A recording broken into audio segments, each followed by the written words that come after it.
Assalamualaikum warahmatullahi wabarakatuh, sahabat wakaf, apa kabar dimanapun Anda berada. Kembali lagi di Wakaf TV bersama saya.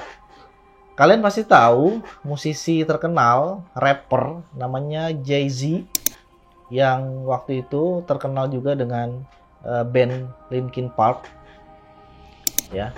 Dan satu lagi, Kanye West, ya. Pasti teman-teman pasti tahu lah ya, terutama yang generasi-generasi milenial ini pastinya. Mereka adalah sosok musisi rapper dunia yang terkenal. Nah, bukan mereka yang masuk Islam, tetapi mantan manajer mereka yang masuk Islam. Padahal ya, dunia mereka itu kan sangat-sangat gemerlap dengan apa ya, kalau dikatakan tuh kemaksiatan ya, yang namanya minum-minuman keras, wanita, alkohol, obat-obatan terlarang dan lain-lain gitu kan. Tapi manajernya ini waktu itu masuk Islam. Bagaimana ceritanya? Simak ceritanya berikut ini. Jadi memang mantan manajer Jay-Z dan Kanye West ini sangat lekat kehidupannya dengan hura-hura selebritas Hollywood. Namanya adalah Josh Green. Ia pernah menjadi manajer tour untuk artis-artis besar seperti Jay-Z, Kanye West, 50 Cent, Snoop Dogg, dan banyak lagi selebritas kelas atas lainnya. Selama bergulat dengan pekerjaan tersebut, ia dihadapkan langsung dengan kehidupan para selebritas tersebut.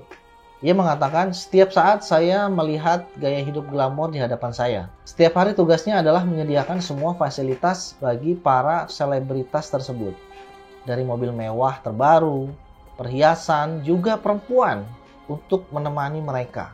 Tak hanya itu, setiap hari mereka mengadakan pesta yang dipenuhi dengan alkohol dan narkoba. Dan Green ini yang juga bertugas untuk mencari narkoba tersebut, juga perempuan panggilan untuk mereka. Mengerikan sekali kehidupan mereka itu ya. Dihadapkan pada situasi seperti ini setiap hari, membuatnya muak. Ia mengaku hidupnya tidak bahagia, merasa ada sesuatu yang kurang di dalam hidupnya.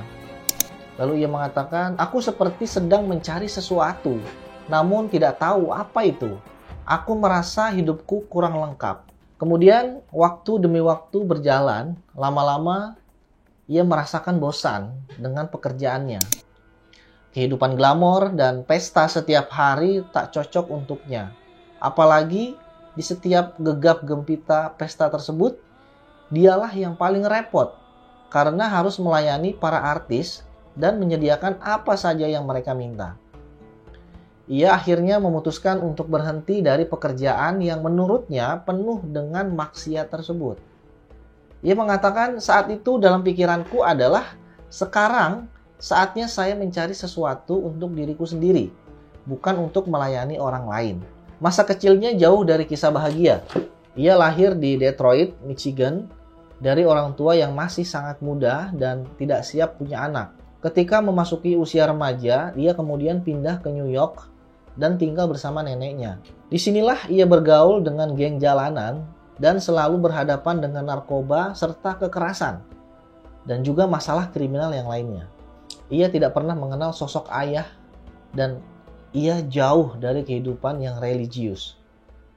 Kesehariannya lekat dengan pesta dan hura-hura.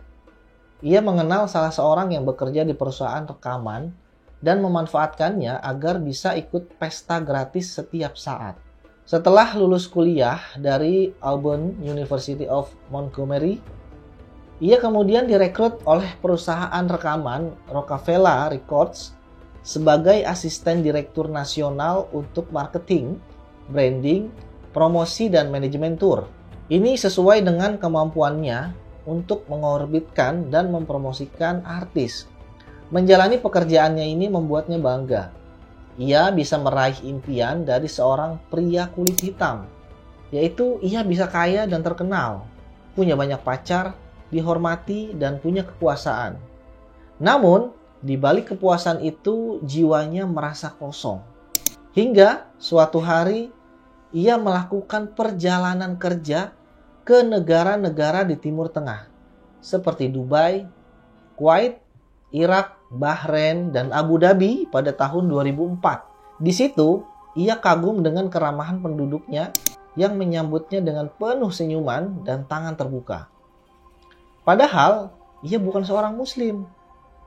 Ini berbeda 180 derajat dengan sikap yang biasa orang-orang Amerika tunjukkan jika mereka bertemu dengan muslim.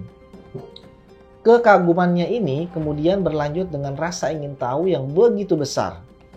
Ia pun semakin hormat dengan orang-orang Islam karena mereka mau menjawab pertanyaannya seputar dasar-dasar Islam. Aku ingin semakin tahu lebih dalam hingga saat Ramadan 2010, aku memutuskan untuk tinggal di Irak dan Kuwait selama 2 minggu. Ujarnya, pengalaman religius ini menyentuh dasar kalbunya. Ia merasa telah menemukan jawaban atas kekosongan jiwanya selama ini yang ia rasakan. Sekembalinya ia ke Amerika, ia pun sudah siap untuk mengucapkan syahadat dan masuk Islam. Namun, ia masih khawatir bagaimana nanti lingkungannya, teman-temannya, dan keluarganya bisa atau tidak untuk menerimanya sebagai seorang muslim di tengah-tengah mereka. Sebuah mimpi di suatu malam membuatnya menepis ketakutan ini. Ia kemudian mantap masuk Islam secara resmi pada tanggal 30 April 2012. Masa awal menjadi muslim, ia mengakui banyak menemui kesulitan. Orang-orang di sekitarnya yang dekat dengan banyak masalah kriminal mulai menghindarinya. Saat ia ingin bergaul dengan komunitas muslim, ia dipandang sebelah mata karena ia berkulit hitam dan penampilannya seperti anggota gangster. Namun, kesulitan yang ia hadapi tidak pernah mematahkan niatnya. Ia pun terus datang ke masjid dan mendapatkan banyak pencerahan dari para imam yang semakin memantapkan imannya. Lalu ia menemukan sebuah kepuasan yang tidak ternilai saat ini. Ia masih ingat, saat jiwanya merasa kosong dulu, ia berkali-kali mencoba apapun untuk mengisi relung jiwa yang kosong tersebut. Namun, ia tidak pernah merasa puas.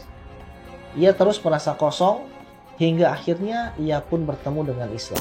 Ya sahabat wakaf, itu tadi mantan manajer dari Jay-Z dan Kanye West.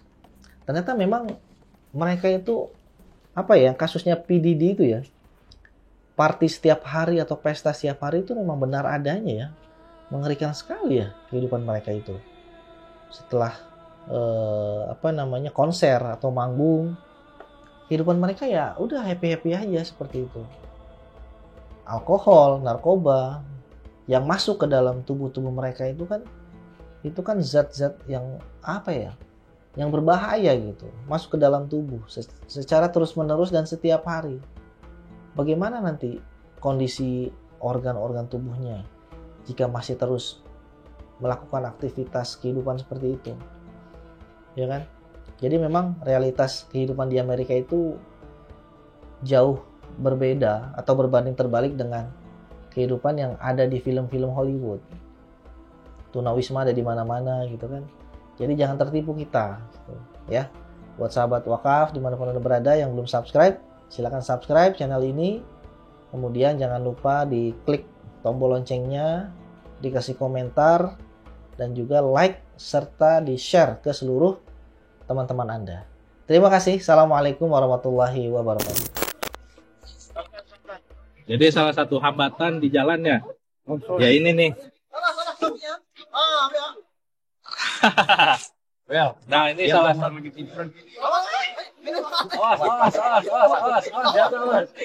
Hampir aja nih kawan kita jatuh ke sungai. Jadi memang salah satu hambatan kita itu kalau masuk ke pedalaman ya seperti ini salah satunya. Belum lagi kayu-kayu itu pada muncul dari dasar sungai. Jadi memang perlu kehati-hatian dan tingkat risikonya juga besar ya.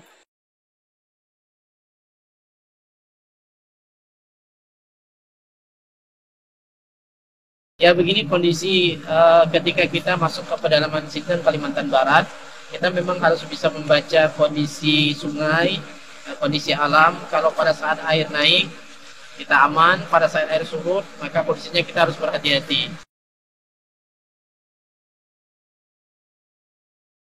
Pada siang hari ini kita akan berangkat menuju Desa Mentatai. Dalam perjalanan insya Allah bisa ditempuh nanti bersama dengan tim kurang lebih 6-7 jam. Pada malam hari nanti kita akan bertemu dengan warga umat Islam yang ada di pedalaman Desa Mentatai.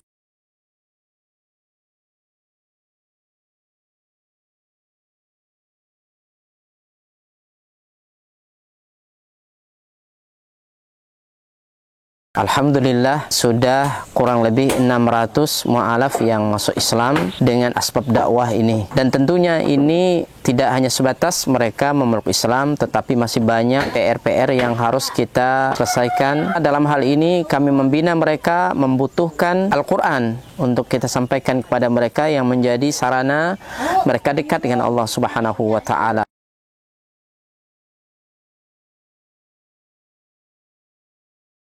Kami berharap dan mengharapkan bantuan dari seluruh kaum muslimin untuk mensupport dakwah ini dengan berwakaf Al-Quran di Badan Wakaf Al-Quran.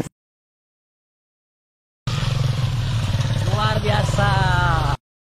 Kaum muslimin yang dicintai oleh Allah Subhanahu wa Ta'ala, perlu kita ketahui bahwa pondok ini sangat dibutuhkan karena memang di sini sangat minim akan bahkan mungkin bukan lagi dikatakan minim, memang tidak ada lembaga semacam pondok pesantren yang berdiri di Desa Nangat Tempunak ini. Yang kedua adalah kerusakan akidah. Ya, jadi di sini jika tidak ada pesantren ini rusaknya luar biasa. Apalagi memang pemurtatan sangat kuat di Desa Nangat Tempunak ini. Jadi memang misionaris-misionaris itu masuk kemari itu dengan materi yang kuat, ya, dengan iming-iming yang kuat. Dengan adanya pondok pesantren ini mengkader anak-anak para mu'alaf, ya, dari suku Dayak yang berasal dari pedalaman ini sangat mudah. Jika mereka sudah belajar agama, kemudian mereka sudah paham dengan agama dan mereka sudah hafal Quran, mereka akan kita kembalikan ke kampung-kampung mereka. Kita sekarang sambil melihat lahan atau tanah yang akan kita bebaskan untuk pembangunan atau perluasan pondok tahfiz Quran Cahaya Tempunak. Lokasi ini adalah lokasi yang bebas daripada banjir dan luasnya kurang lebih 4 hektar, dan insya Allah di sini nanti akan kita bangun sarana ibadah, kemudian sarana untuk tinggal mukimnya para santri, kemudian aula belajar dan pertemuan para santri.